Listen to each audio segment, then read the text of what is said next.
One of the questions that a small group leader would often ask that kind of stumped me a little bit when I first started hearing them bring this issue up was, hey, I've got a guy or gal in my small group and they're really further along in their faith than I am. Like, how am I supposed to really disciple them and lead them in this small group community?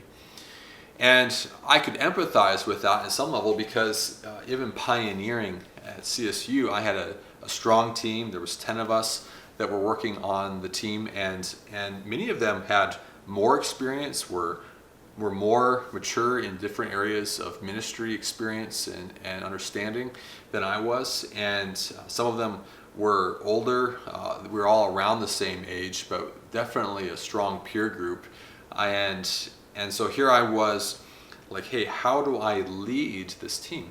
Well, one of the things that I've learned is that utilizing a coaching approach, which is working from this idea that you don't always need to have the answer. Coaching is the idea that, like, hey, if you just could ask the right questions, they could come up with an answer themselves.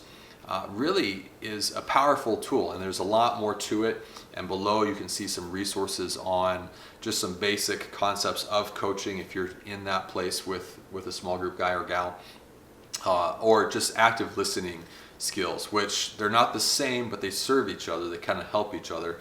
Active listening is always helpful when you realize, like, hey, am I just rambling on? Am I engaging them? Does my body language communicate interest in what they're saying? Like, do we ask good questions? Right? One of the exercises sometimes I'll use, like with LTC students, is in 5 questions or less, bring up Jesus, and trying to help really young student leaders realize, like, hey, I can direct a conversation in a healthy way that keeps the other person engaged just by asking questions oftentimes.